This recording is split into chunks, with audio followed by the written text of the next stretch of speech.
यानंतर निबंध स्पर्धेचे परीक्षक सन्माननीय छबिलदाजी गायकवाड यांना विनंती करतो. खरं म्हणजे भाषणाचं मलाही माहीत नव्हतं की आम्हाला इथे बोलावं लागेल असं.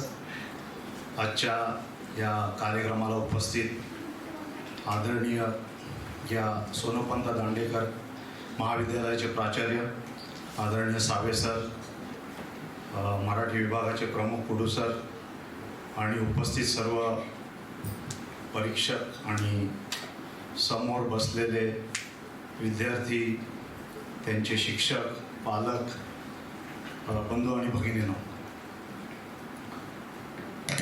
सर्जिकल स्ट्राईक पिक्चर कोणी बघितलाय? विकी कौशलचा. त्याच्यामध्ये एक डायलॉग आहे, हाऊ इज द जोश, हाऊ इज द जोश. हाय सर, आवाज येत नाही तुमचा. खूप चांगला जोश इथे बघायला मिळाला. म्हणजे काही विद्यार्थ्यांनी तर आक्रमकपणे आपली भाषणं इथे केली आणि खरोखर आनंद वाटला. एक परीक्षक म्हणून माझ्याकडे निबंध स्पर्धा, निबंधाचे जवळजवळ मला वाटतं 22 निबंध आलेले आणि कदाचित तुम्हाला ते चुकीचं वाटेल किंवा खोटं वाटेल, पण मी 3-3 वेळा वाचले ते. कारण कॉम्पिटिशन एवढी टफ होती. अगदी शेवटच्या क्षणी त्यांनी जेव्हा फोन केला तर मी तिसऱ्यांदा वाचत होतो. खूपच टफ कॉम्पिटिशन होती. अगदी एक अर्ध्या मार्काचा फरक. कदाचित भाषणाच्या वेळेलाही परीक्षकांना ते अनुभव आला असेल. मग अशा वेळेला आपली परिस्थिती वाईट होते आणि परत वाचावं लागतं. तर कोणीतरी खूप छान म्हटलंय की आपण जेव्हा एखाद्या कुठल्याही, मग ते स्पर्धा असेल, खेळ असेल, तर आपल्या समोर जर एखादी टफ टीम असेल, म्हणजे खूप चांगली टीम असेल, त्या टीमसोबत हरणंही जिंकण्यासारखं असतं. कारण ती टफ टीम असते. आज मी निबंधात असेल किंवा भाषणात असेल की तुमच्या सगळे मुलं जे होते, सगळे विद्यार्थी इथे होते, सगळे टफ होते, म्हणजे खूप चांगले होते. वक्तृत्व सगळ्यांचं चांगलं होतं.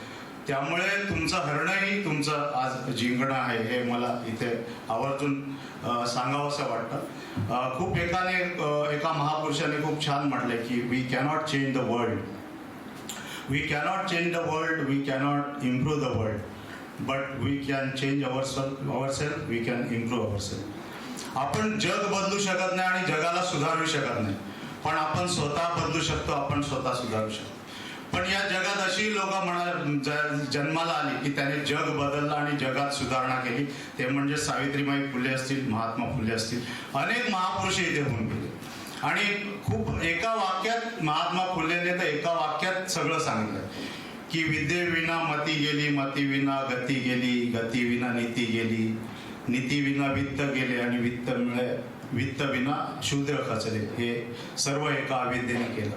पण आज जर आम्हाला जर सावित्रीबाईंचे जर विचार, आज जेव्हा या आपण 150-200 वर्षानंतर जी काही परिस्थिती बघतो आपण, तेव्हा त्याचं उलट सगळं होतंय की विद्येमुळे मती आली, मतीमुळे नीती आली, नीतीमुळे गती आली आणि गतीमुळे वित्त आले आणि वित्त आल्यामुळे आज आपल्याला जी सुधारणा दिसते आपल्या देशात, हे सगळं त्या महापुरुषांनी केलेलं हे कार्यकर्तृत्व आहे.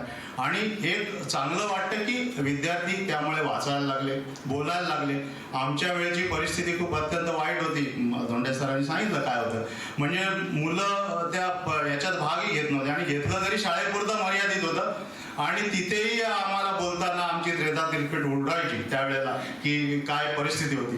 पण जेव्हा तुम्हाला बघितलं तेव्हा आम्हाला वाटलं की त्यावेळेला आम्ही खूप मागास होतो, म्हणजे आम्ही विद्यार्थी सगळे की खूपच हे होतं. आणि तुमच्यासाठी बरेचसे प्लॅटफॉर्म आता उपलब्ध आहेत. समाज माध्यमांवर चांगल्या गोष्टी, चांगल्या वाईटही आहेत, चांगल्याही आहेत, पण त्यात बरेचशी मुलं आता मोबाईलवर जास्त असतात. आणि मी या निमित्ताने सांगू इच्छितो की मोबाईल जरी वापरत असला तर त्या मोबाईलचा वापर हा चांगल्या कामासाठी वापरा. तुमचं शैक्षणिक बरेचसे माहिती त्याच्यावर असते. जसं आता सावित्रीबाई फुले असतील किंवा महापुरुष असतील, यांची माहिती चांगली त्याच्यावर असते. तुमच्या भविष्याच्या दृष्टीने जसं सांगितलं मॅडम होत्या की MPSC UPSC असेल किंवा ज्या स्पर्धा परीक्षा असतील, याच्यासाठी जर काय बघता आलं तर ते बघा तुम्ही. तर तुम्ही त्यांचे विचार जे आहेत आज ते तुम्ही पुढे नेऊ शकाल. मी काय जास्त बोलत नाही, इथेच थांबतो. जय हिंद, जय महाराष्ट्र.